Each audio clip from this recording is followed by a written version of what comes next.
जय जिनेन्द्र। स्वागत है आपका कुंद कुंद काहन भक्ति पाठशाला में। आज की पाठशाला में हम सीखेंगे किस प्रकार से साल के 12 महीनों का नाम और उनके सार्थक अर्थ को जानेंगे कि किस तरीके से यह काल की गणना की जाती है। साथ ही जानेंगे कि नव वर्ष क्या होता है और कब मनाया जाना चाहिए। तो इस प्रकार से चलिए हम प्रारंभ करते हैं। सबसे पहले तो हम जानते हैं काल चक्र। ये काल चक्र क्या होता है? 12 आरों का एक काल चक्र होता है, यानी 6-6 के भाग में खंड डिवाइड होते हैं। 10-10 कोड़ा कोड़ी का एक कल्प काल कहा जाता है। इसमें सबसे पहला काल है सुखमा सुखमा काल, जो 4 कोड़ा कोड़ी सागर का होता है। दूसरा है सुखमा, जो 3 कोड़ा कोड़ी सागर का है। तीसरा सुखमा दुखमा, 2 कोड़ा कोड़ी सागर का। चौथा है दुखमा सुखमा, जो 1 कोड़ा कोड़ी सागर में 42,000 वर्ष कम। उसके बाद आता है पांचवा आरा और छठा आरा। ये दोनों 21-21 हजार वर्ष के होते हैं। ये है काल की गणना। इस प्रकार से ये जब 6 काल पूरे हो जाते हैं तब इसी से विपरीत उत्सर्पणी और अवसर्पणी, इस प्रकार 2 काल चालू होते हैं। उत्सर्पणी यानी नीचे गिरता हुआ, अवसर्पणी यानी ऊपर आता हुआ। तो 1 से लेके 6 तक, फिर 6 से लेके 6, 5, 4, 3, 2, 1, इस प्रकार से उत्सर्पणी काल प्रारंभ होता है। जब 10,000 कोड़ा कोड़ी सागर का एक उत्सर्पणी काल और 10,000 कोड़ा कोड़ी सागर का एक अवसर्पणी काल, इस प्रकार से एक एक कल्प पूरा होता है, तब 20 कोड़ा कोड़ी सागर का एक कल्प काल पूरा होता है, यानी एक पूरा चक्र, इसे कहते हैं काल चक्र, ये पूरा होता है। इस काल चक्र की चर्चा हम यहाँ पर बहुत ज़्यादा नहीं करेंगे क्योंकि यह बहुत विस्तार से विषय है। किसी अगली नेक्स्ट क्लास में हम इस विषय को अवश्य लेंगे। अभी हम यहाँ देखते हैं कि जो हमारे हिंदू संस्कृति में 12 महीने हैं, इनका क्या सार्थक अर्थ निकलता है। अभी यह हुंडा व सर्पणी काल चल रहा है। इसका पंचम काल, वर्तमान में पंचम काल चल रहा है, जिसे सुखमा दुखमा काल कहते हैं।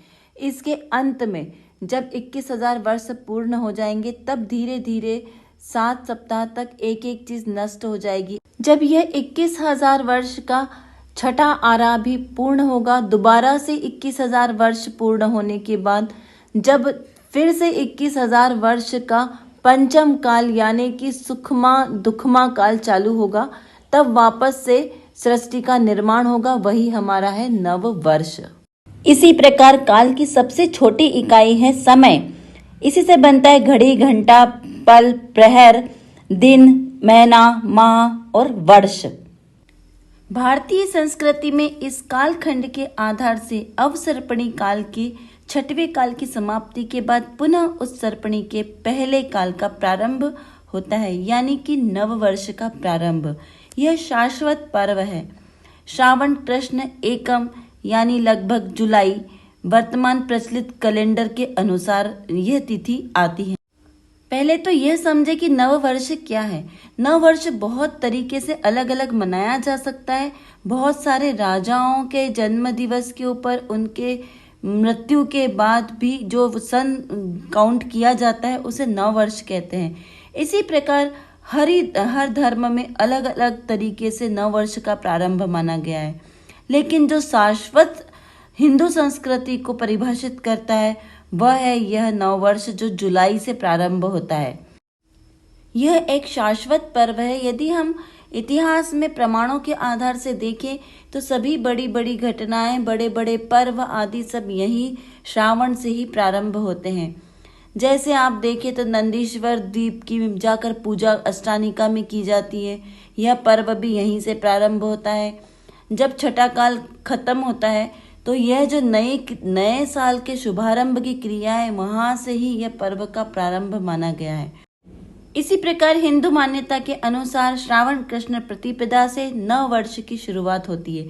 तो आइए जानते हैं हिंदू धर्म में जो ये 12 महीने हैं, इनके सार्थक किस तरीके से नाम रखे गए हैं। पहला महीना है श्रावण। श्रावण का अर्थ है इसका प्रारंभ अपभ्रंश रूप सावन है। इस शब्द का संधि विच्छेद देखते हैं तो श्रो प्लस अण सुनने से संबंधित है। यदि आत्म कल्याण करना चाहते हो तो सुनना सीखो। 2 इंद्रिय से वचन बल मिल जाता है, लेकिन तब कान नहीं मिलते, इसीलिए बस बोलने के संस्कार चलते हैं। सुनना तो असैनी पंचेंद्री बनने पर भी शुरू होता है और उसकी सार्थकता सैनी यानी मन सहित होने पर ही होती है। इसीलिए छड़ाला जी की हर ढाल में सुनने की प्रेरणा दी गई है। अब सुन लिया, इसका प्रमाण क्या? तो इसमें अगला महीना आता है भाद्रपद, यानी कि इसका अपभ्रंश रूप है भादव। भाद्र शब्द भद्र से बना है। भद्र यानी कल्याण, पद यानी कदम, तो कल्याण की ओर बढ़ना वाला कदम। यदि ये कदम बढ़ रहे हैं तो हमारा अगला महीना प्रारंभ होता है।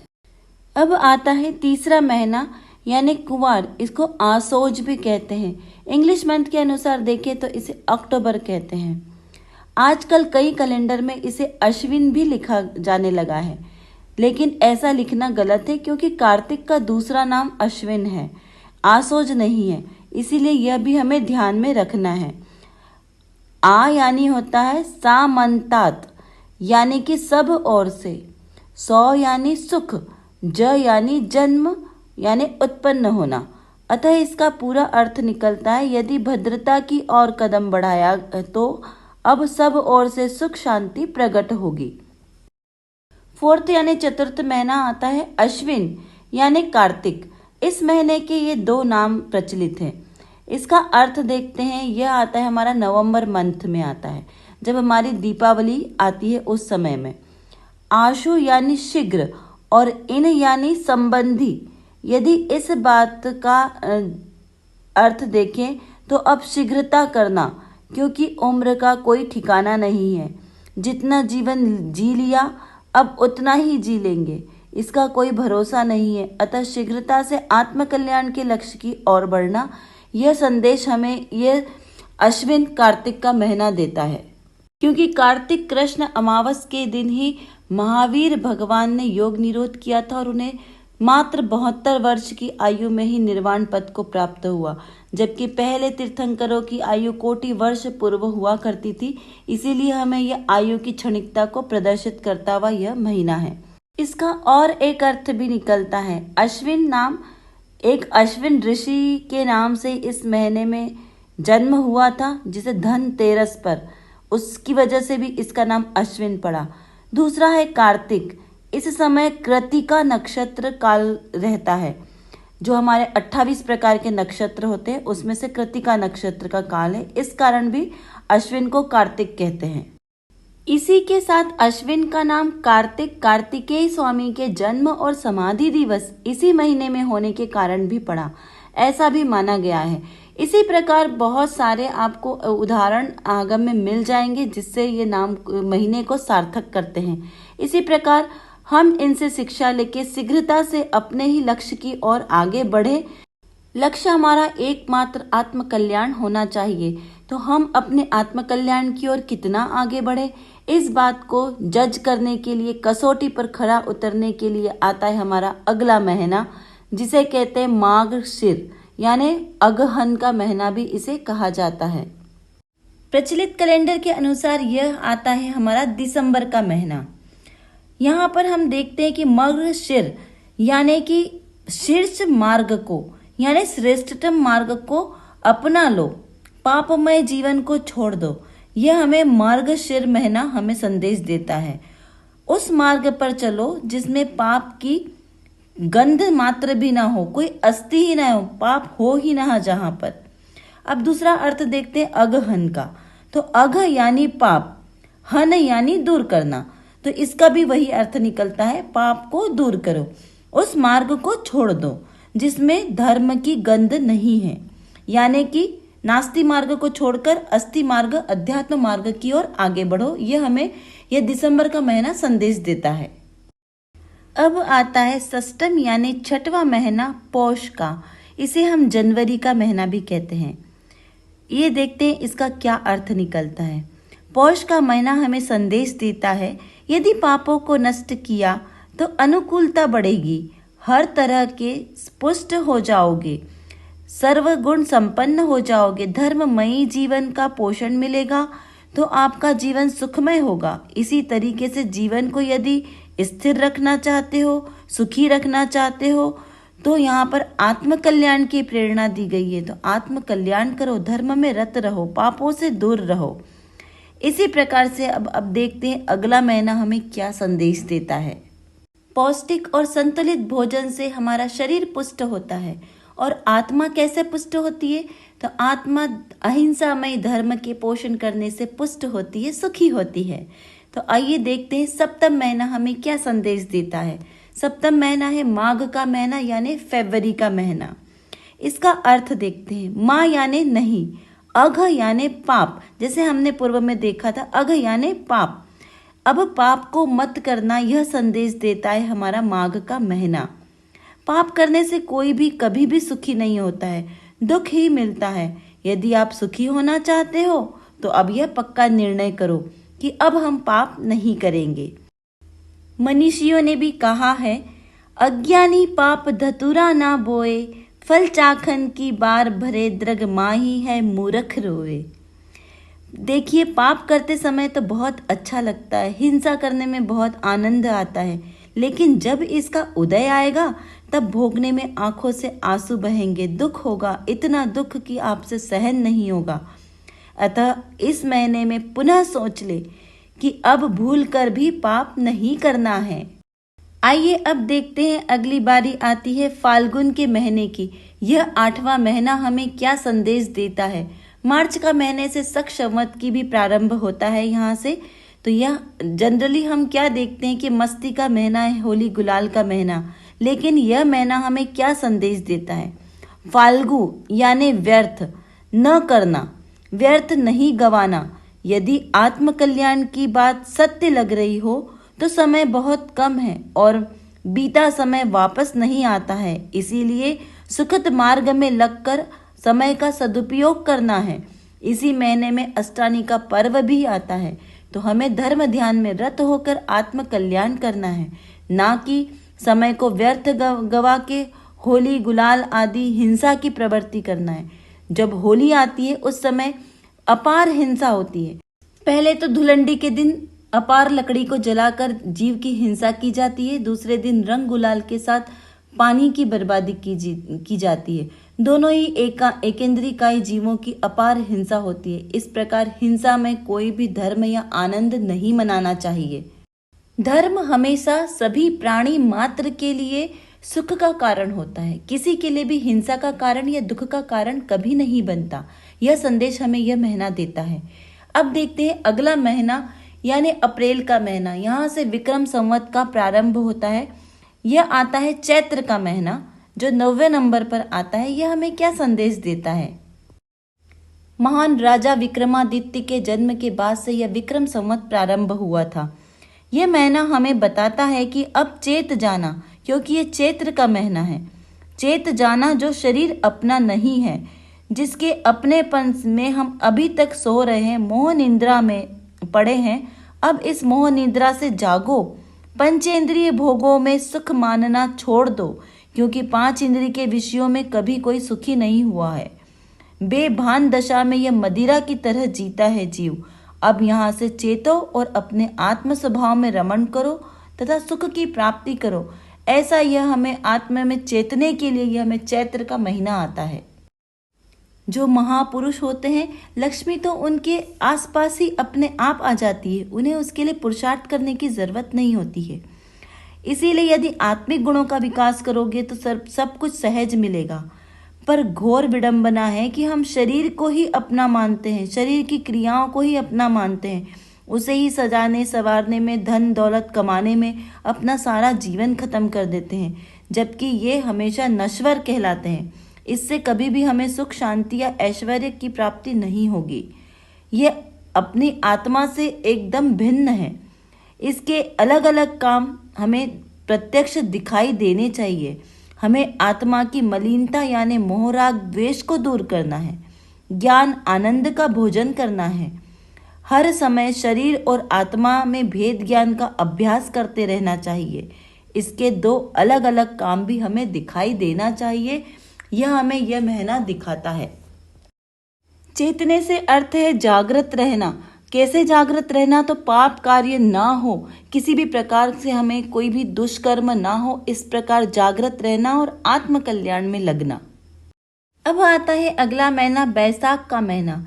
इसमें फसलों की खुशहाली के लिए पर्व मनाया जाता है। यह मई महीने के अंतर्गत में आता है, लेकिन देखते हैं इसका क्या अर्थ निकलता है। बै यानी दो, साख यानी भेद, यानी कि यहाँ जो एक दिख रहा है, इस असमान जाति पर्याय में दो अलग अलग जाति के द्रव्य हैं, दो शाखाएं हैं, यानी दो पर्याय हैं, शरीर और आत्मा। ऐसे दो भेद करना। शरीर का आराम निद्रा और आत्मा का आराम योग निद्रा, इस प्रकार से इसे अध्यात्म की दृष्टि से देखना, तब हमारा यह महीना सार्थक होगा। जब हम इस प्रकार से महीनों का अर्थ समझकर विचार करके हमारा जीवन जिएंगे तो निश्चित ही हमें सुख की प्राप्ति होगी, निर्वाण की प्राप्ति होगी। यहाँ पर हमें चिंतन करना है कि आत्मा को शरीर के कारण सम्मान मिलता है या शरीर को आत्मा के कारण। अष्टवक्र जी की तरह आपने कहानी सुनी होगी या फिर आप अष्टवक्र गीता को एक बार समझे कि किस प्रकार से शरीर के कारण इज्जत मिलती है या आत्मा के यानी ज्ञान के कारण इज्जत मिलती है। इसीलिए यहाँ पर शरीर और आत्मा ऐसे दो भेद बनाकर इसका चिंतन करने का संदेश दिया है। इसमें भी महत्वपूर्ण है इसका मूल काम करना। यदि आत्मिक गुणों का विकास करोगे तो शरीर तो सहज ही सम्मान मिल जाएगा। शरीर, सुंदर शरीर, धन, वैभव, ऐश्वर्य, ये सब सहज ही मिल जाएगा, क्योंकि यह सब आत्मा के आश्रित है। लक्ष्मी है वो आत्मा की दासी होती है। जब हमारे शरीर से आत्मा निकल जाती है तब हम इसी शरीर को मुर्दा कहते हैं, यानी कि शरीर अलग है और आत्मा अलग चीज है। इस प्रकार का चिंतन ही हमारे अपने लक्ष्य की ओर ले जाने वाला है। अगला महीना आता है 11वें नंबर का, ज्येष्ठ का महीना। यह ज्येष्ठ का महीना हमें क्या संदेश देता है? यानी जून का महीना। शरीर और आत्मा में जो श्रेष्ठ हो, जो हमेशा रहने वाला है, वही उत्तम है, वही संतुष्टि का स्थान है। उसके काम में लगना चाहिए, यानी आत्म कल्याण की ओर लगना चाहिए। इस भाव के पहले भी कहीं न कहीं हम थे। शरीर के जलने पर भी आत्मा नहीं जलेगा, वो अगली गति में चला जाएगा।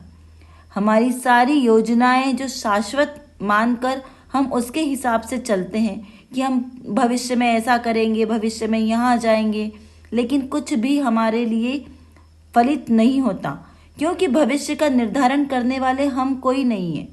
सोचिए, जहाँ एक दिन की यात्रा के लिए हम इतनी तैयारी करते हैं, तो अगली गति की यात्रा करने के लिए हमने क्या किया? कुछ नहीं। मोक्ष तक की यात्रा हमारी है।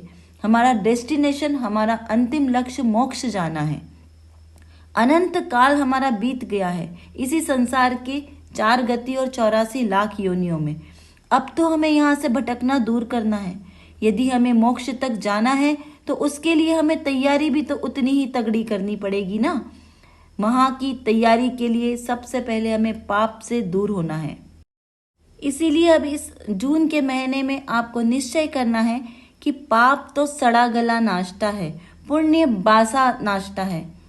यदि स्वस्थ रहना है तो ताजा भोजन करना चाहिए और शुद्धोपयोग यानी आत्मिक गुणों का विकास करना चाहिए। यही हमारा शुद्ध आत्मिक आहार है।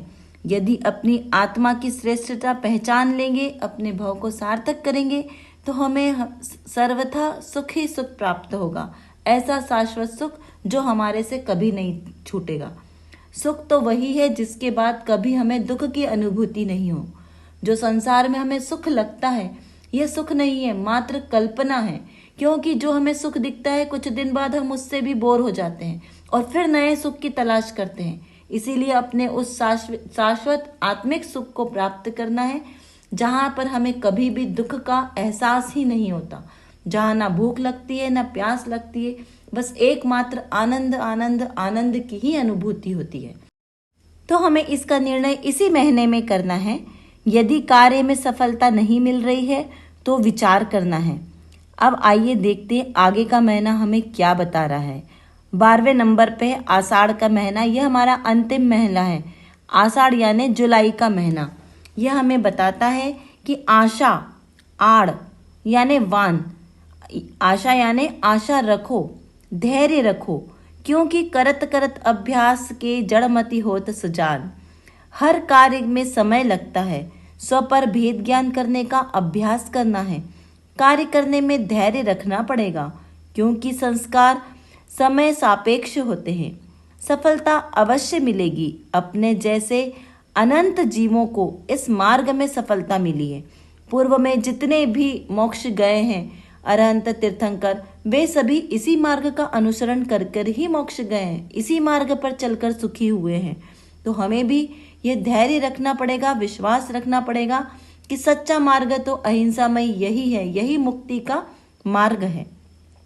वैदिक संस्कृति में महावीर स्वामी के निर्वाण गमन के 470 वर्ष बाद राजा विक्रमादित्य, जिनको वैदिक संस्कृति में बहुत सम्मान दिया गया है, उनका जन्म दिवस सिंहासन पर बैठने का कार्य सब चैत्र मास में होने के कारण विक्रम संवत चैत्र माह से शुरू होता है। जैन संस्कृति में गुड़ी पड़वा यानी नववर्ष को इतनी मान्यता नहीं दी गई है, क्योंकि काल द्रव्य का निश्चय और व्यवहार रूप अनादि से है, किसी व्यक्ति घटना के विशेष रूप से नहीं होता। इसीलिए जैन संस्कृति के अनुसार श्रावण कृष्ण एकम से शुरू होकर काल परिवर्तन के समय कर्म भूमि में अलग अलग तरह की वर्षा 7 सप्ताह तक होकर यानी कि 49 दिन तक वर्षा होती रही। वह दिन था भाद्र शुक्ल पंचमी, जहां से धर्ममय जीवन का प्रारंभ होता है, यानी शाश्वत पर्व दक्ष लक्षण पर्व शुरू होता है। इस प्रकार जैन संस्कृति में 12 महीनों के नाम का अर्थ भी कितना सुंदर है कि महीना, कौन सा महीना हमें क्या संदेश देता है। हमें अपनी सोच को किसी धर्म विशेष से ना जोड़कर उस आगम से, उस परम परमात्मा श्री आदिनाथ भगवान यानी ऋषभदेव भगवान से जोड़नी है, जहां से इस सृष्टि का प्रारंभ हुआ है। जो हमारा है वो श्रेष्ठ है, ऐसा नहीं, बल्कि जो श्रेष्ठ है वही हमारा है। इस तरह से धर्म को भी धारण करना चाहिए।